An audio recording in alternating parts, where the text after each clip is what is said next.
G'day and welcome to another video with Better Pics. Hope this finds everyone well. Today I just wanted to create a little tutorial around using color and luminance within Photoshop to make selections and then adjustments. Now, this is a tool that I've used quite a bit, particularly when editing and photographing corporate headshots or products on white backgrounds. It's really handy. But there's a lot of scenarios, particularly in this example, where it can be used in landscape, travel, nature, really any type of photograph. So hopefully you'll find it useful and a new way to make selections and mask various parts of images. Alright, so what we need to do, you can see here we've got an image here. I photographed this one in New Zealand, and you can see that it's photographed on a glacier, so obviously the glacial ice at the base of the image, and then the landscape to the side of the glacier just at the top part of the image. Now I've used this image because it does have very specific colour and brightness differences in different parts of the image as a good way to show as an example. So if we just go up to select and color range, now you wouldn't think that this would be an area where you can select specific colors or brightness levels, but there are some options once you go into color range that allow you to do that. So if we just click on color range, you can see that it actually defaults to sampled colors, and just down the bottom here you can see that there's a bit of a black and white or grayscale version of the image. Now if I just click on any part of the image, you can see that it immediately, you see there that there's a little eyedropper tool. So once I click, you can see that it actually selects and masks the color range that I've actually clicked on.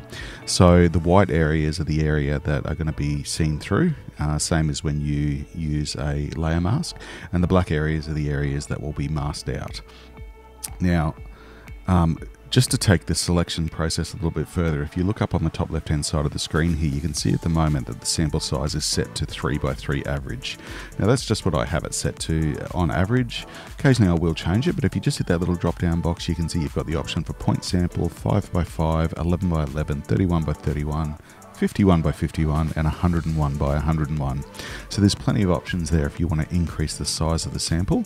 And importantly as well, just to the side there, you've also got the option to sample all layers, current and below, current layer, all layers no adjustments, and current and below no adjustments.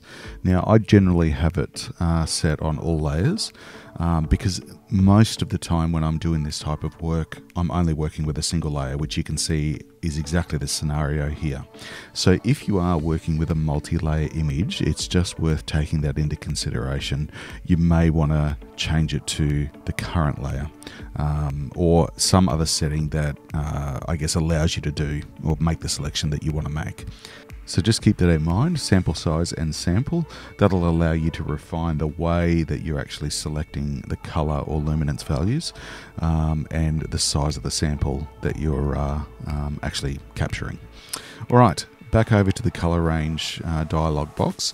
Now you can see, as I mentioned earlier, that it defaults to the sampled colors. If I just click on that drop down box, you've actually also got the option here for highlights, midtones and shadows. And this is where you're able to make selections based on luminance values, which luminance, as we know, is brightness. So if we select highlights, you can see that by default it actually selects highlights. Even though I'm clicking, it's not actually changing that selection and mask, as you can see.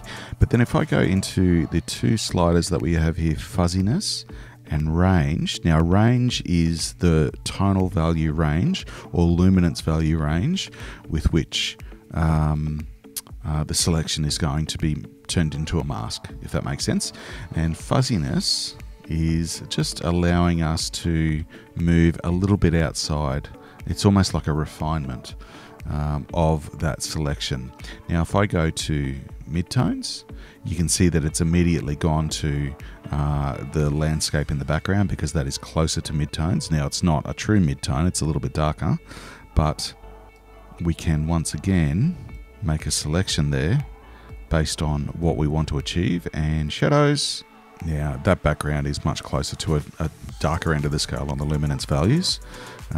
So we can see that that range there allows us to select that background quite heavily. Now if I go back to highlights, because I want to actually select the glacier, and go there. We're just going to make some adjustments to the fuzziness. Now you can see in the background there are some areas of the background where it's white in the mask, which means it's going to be affected by any changes that we make. There's a couple of ways that we can deal with that, which I'm going to show in a second.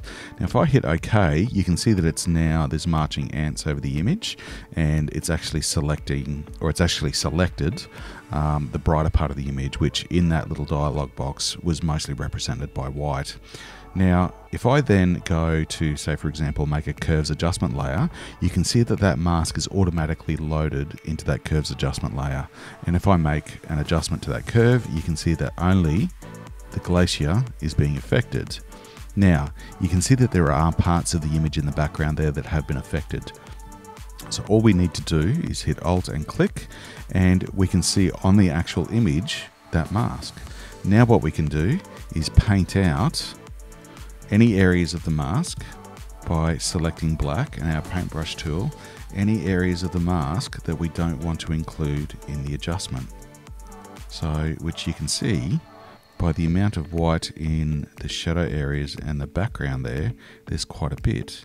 Now I'm just very roughly and very quickly painting out the background to remove any areas that have been selected. You can of course zoom in and go, you can see that selection there.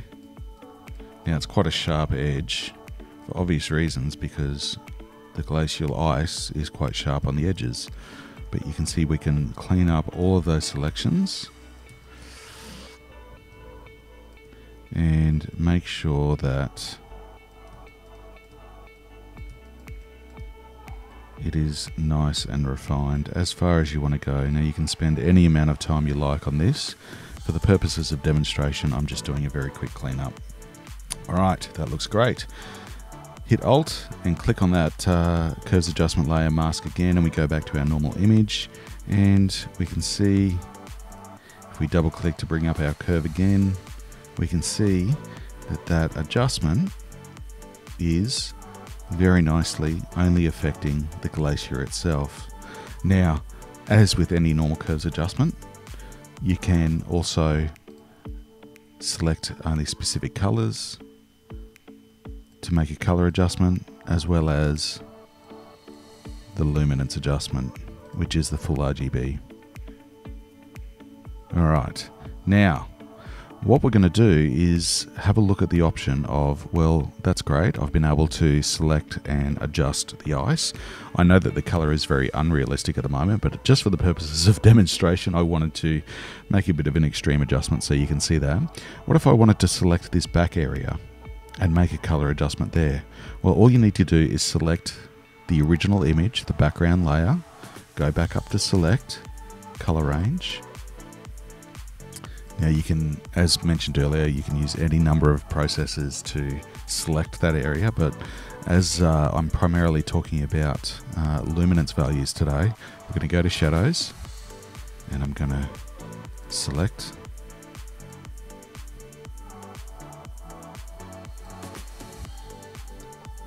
and I'm going to refine.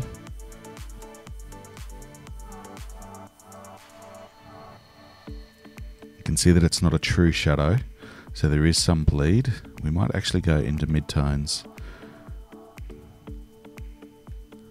There we go.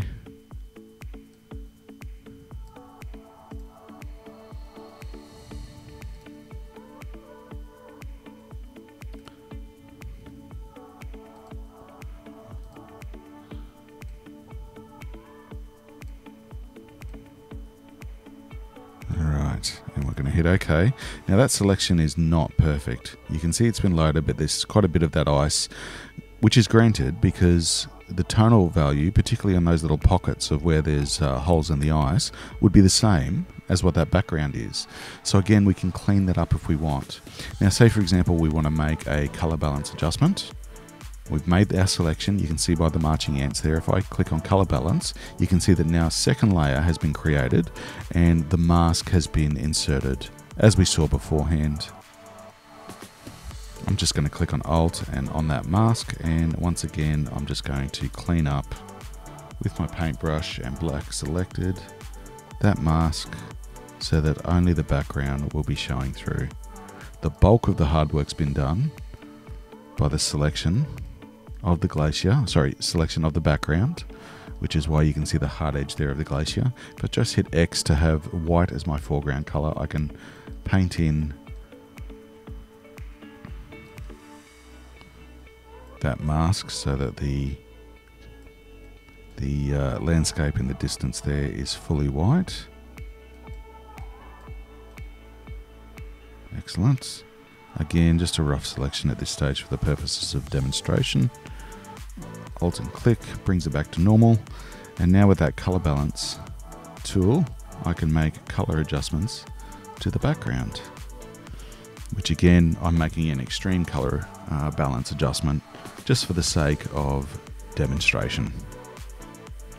So you can see within Photoshop that you can absolutely make selections based on color and luminance values.